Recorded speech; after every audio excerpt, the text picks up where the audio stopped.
Why did you write After We Leave? After We Leave is inspired by a couple of different inspiration points that sort of all converge together. The first one was a very just out of the blue sort of brainstorm moment. I was sitting in traffic on Wilshire Boulevard at a stoplight. I can picture the exact stoplight I was sitting at, and a face just appeared in my mind, and it was a man, and he was looking, and I just knew implicitly, this is a man looking at his wife in the distance. And a question came to me, which was, has he changed? And I didn't even know what that question meant, but I just knew that I felt it in some deep emotional way. And it started me on this journey about asking who this character was. And when I started thinking about what it means for a character to change, it made me realize that I had a certain frustration with a lot of mainstream filmmaking, which is about really deeply flawed characters who undergo a remarkable change and get a big reward for it. And I had a lot of questions about that, I realized. Do people really change that much? And do characters like that deserve rewards? What is the implication of those kinds of stories?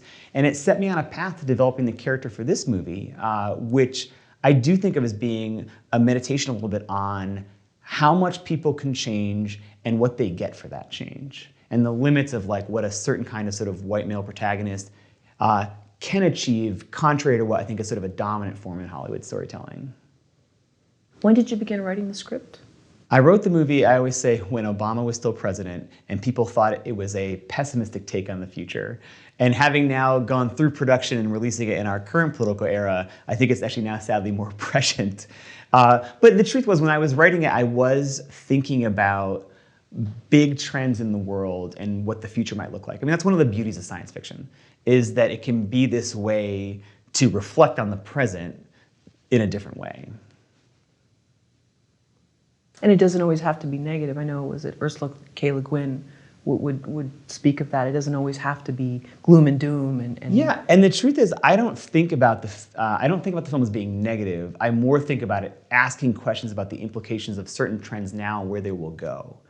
In some ways, I actually don't think of the film as being pessimistic or optimistic. It's more a thought experiment of what if, what would happen, and less about putting a judgment on that, and more just exploring what might occur.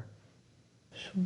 And so the notion of change, and if people can change, and if they do, what's the purpose? Why does that intrigue you? I think that intrigues me because of maybe the potential gap between real life and the stories we tell. Our stories are almost exclusively built around a single protagonist changing. And my movie is about that too. But I was fascinated in saying, but is there a different version of that story that I can tell that I think evokes a little more of my own personal feelings about actual real life? I'm not a pessimist. I don't think no one can change. But I do think that human change is a strange thing, and sometimes we change just enough to know the limits of ourselves. And I wanted to make a movie about that. Sure. Or maybe we can change what we do, like actions or who we surround ourselves with, but our general core is the same. Absolutely, and I think that's a very interesting question to ask is how we judge and think about a change in one's actions versus the change inside one's head, and whether that matters or whether that's enough.